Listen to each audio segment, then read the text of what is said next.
আমি আজিজুল হক ঢাকা বিশ্ববিদ্যালয়ের মাস্টার সুদর্শন হলের ভিপি আজকে এখানে রাজনৈতিক আন্দোলনে আসিনি। আজকে এখানে একটি সম্পূর্ণ যৌক্তিক আন্দোলনের সংহতি জানাতে এসেছি। আমার বাবা একজন প্রযুক্ত শিক্ষক, স্যার বসন্ত বাবার প্রতিনিধি হিসেবে এসেছি।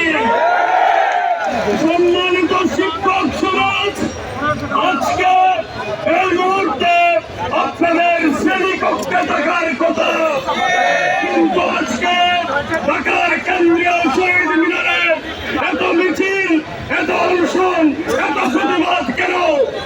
কেন আপনারা আজকে এখানে বসে আছেন? ক্ষুধার তৃষ্ণার তাড়নায় আপনারা জর্জরিত হয়ে আপনারা এখানে কেন বসে আছেন? একমাত্র কারণ আপনারা রাষ্ট্রীয় জুলুমের শিকার। রাষ্ট্র আপনাদের উপর জুলুম করছে, রাষ্ট্র আমাদের ন্যায্য অধিকার দিচ্ছে না। অতীতে বিভিন্ন সময় আমরা দেখেছি 5ই আগস্টের পর থেকে সারা দেশে বিভিন্ন অযৌক্তিক দাবি দেওয়া সরকার মেনে নিয়েছে। আমার শিক্ষা যে জাতির মেরুদণ্ড, আমার জাতির ভবিষ্যৎ নির্মাতাদের দাবি কেন সরকার মেনে নেবে না? সরকারকে আজকে কেন্দ্রীয় শহীদ মিনার থেকে আহ্বান জানাই, আপনারা দ্রুত সময়ের মধ্যে প্রজ্ঞাপন জারি করেন। শিক্ষক সমাজকে রাস্তায় রেখে জাতির যে উন্নয়ন আপনারা প্রত্যাশা করেন, এটি আপনাদের সম্পূর্ণ ভুল চিন্তা। ডক্টর ইউনূসের সরকার, অন্তর্বর্তীকালীন সরকার ইতিমধ্যে হাজার ব্যর্থতার পরিচয় দিয়েছেন। সর্বনাশ।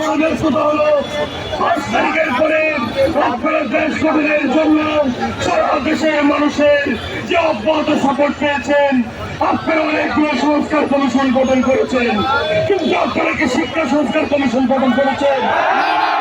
অন্তর্বর্তীকালীন সরকারের জন্য লজ্জা নয়?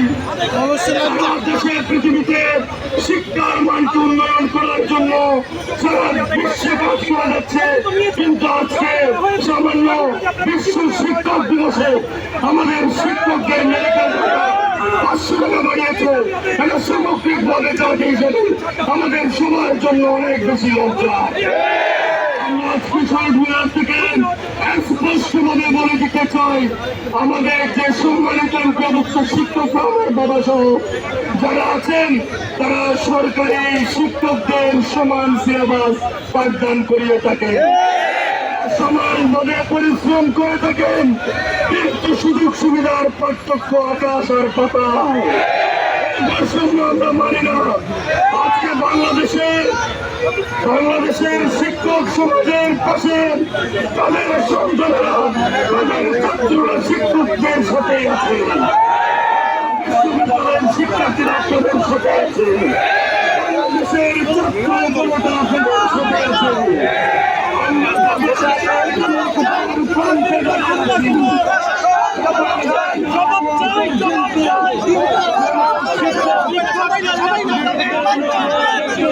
বসেন বসেন।